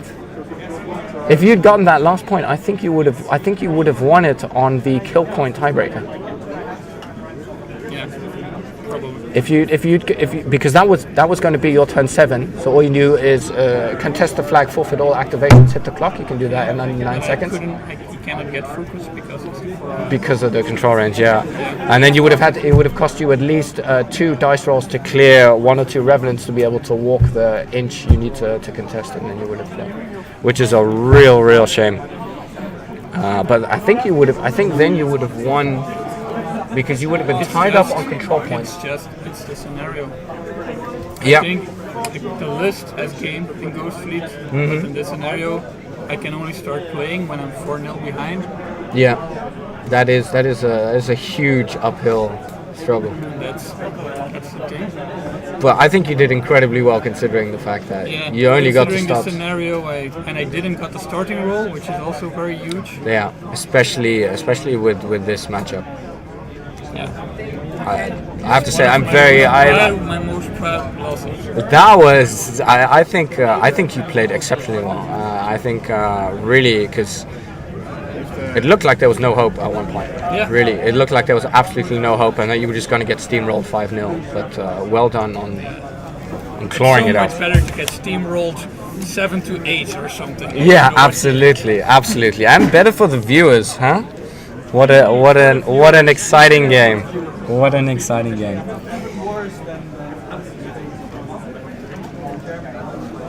So, ladies and gentlemen, a fantastic game here from the round 2 of the team tournament from ClogCon2017. The level of play and the level of list design. The important thing, the tactic worked. Exactly. The tactic was to get under the bus so the other 2 guys could score, and we won the round. You did? Yes. Oh, congratulations! That was the idea. Ah. We had no good pairings in Ghost Fleet. Yeah. I had the least good pairings in the other 2 guys. Okay. Well, congratulations. Well done. So, ladies and gentlemen, despite having lost this game, his team has actually won. And the strategy of throwing Karchev under the bus to save his teammates by taking the Denegro 1 Ghost Fleet matchup seems to have paid off by giving what was your team name again? You had something weird. You have to ask the other guys because I cannot pronounce it. Something with a tortoise. A tortoise, right? Yeah. The derpy tortoise team. Doom Turtle. Derp Turtle, that's right. So Christoph Dirks, having thrown himself under the bus in order to ensure better matchups for his 2 teammates on Team Derp Tortoise, which is a slightly weird name, but at least very creative, and allowing his 2 teammates to actually win their respective matchups, and so winning the round. Congratulations to Gerard Jean Vincent for playing a fantastic game, for really showing us the strengths of the Ghost Fleet list, and for showing us how you handle 10 Khador heavies, because I don't think that's something that everyone knows how to do, is how to deal with 10 Khador heavies without panicking and crying. And I think he acquitted himself very well. I think he pushed incredibly aggressive on scenario, and I think he gave us an incredible game and an incredible show. So thank you to all our viewers for watching. We are going to be wrapping up now. Tune in again in approximately, I would say, 30 to 40 minutes for round 3 of the team tournament, where the play that we're going to be seeing is only going to be improving and probably going to feature even more Cryx. This has been George Busher, your host, reporting live from Amsterdam from the ClogCon2017 team tournament. Take care and see you soon.